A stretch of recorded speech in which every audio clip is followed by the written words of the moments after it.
আসসালামু আলাইকুম ওরহমতুল্লাহ। আমার এই চিনস, চলেন ক্ষমতা নিয়ে একটু কথা বলি। আমাদের কামরুল হাসান মামুন স্যার ক্ষমতার একটা ডেফিনেশন দিয়েছে, এবং ক্ষমতায় গেলে লোকজন যে আমাকে চিনস, আমাকে চিনাতে চায় সবসময়। সবাই ক্ষমতাবান যে যে আছে, সেটা টাকার ক্ষমতা হোক অথবা পাওয়ারের ক্ষমতা হোক, দেখে নেওয়ার ক্ষমতা হোক, আমার এই চিনস বাংলাদেশে এটা হচ্ছে পাওয়ারের সিনড্রোম, ক্ষমতার সিনড্রোম। ঠিক আছে, একজন মানুষের ক্ষমতা কীভাবে বুঝবেন? আমার এই চিনস দামি দামি গাড়িতে চড়বে, হিল্লি দিল্লি করে বেড়াবে, নানা রকমের শো বিজনেস করবে, আমার এই চিনস টাকা পয়সা উড়াবে, দেখাবে, এরকম একটা। সো মামুন স্যার কী বলেছেন? যাহা দ্বারা অন্যায় করা যায়, নিয়ম ভাঙা যায়, মানুষকে কষ্ট দেয়া যায়, তাহাকেই ক্ষমতা বলে।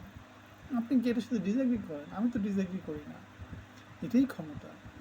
এবং এখানকার মন্ত্রী পরিষদে যারা আছে, বা যারা উপদেষ্টা পরিষদে আছে, বা যারা বড় বড় ক্ষমতাতে আছে, তারা একই ফিলোসফি ফলো করে।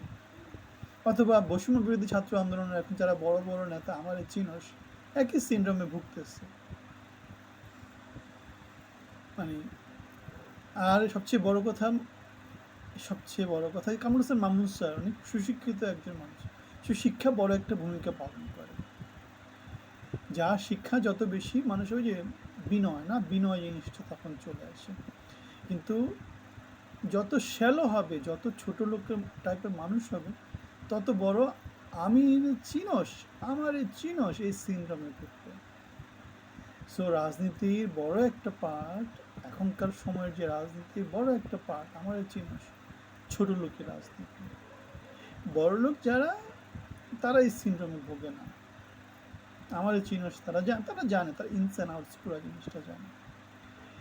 কুয়োর ব্যাংক যখন সাগরে পড়ে যায়, তখন সে হাবুডুবু খায়। আবার কুয়োর যারা আছে তাদের সাথে সে নানা রকমের আমার এই চিনস দেখানো শুরু করে, সাগরে গেছি আমি, বুঝছো?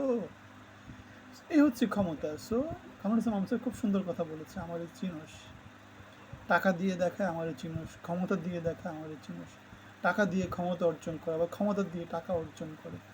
এই হচ্ছে অনৈতিক কাজকর্ম চলতেছে বাংলাদেশে, এখনও চলতেছে। বৈষম্য বিরোধী অনেক অনেক নেতা, যাদেরকে লোকজন চিনত না, তারা এখন আমার এই চিনস সিনড্রোমে ভুগতেছে। আপনি কি ভিন্ন মত পোষণ করেন কিনা আমাদেরকে জানাবেন।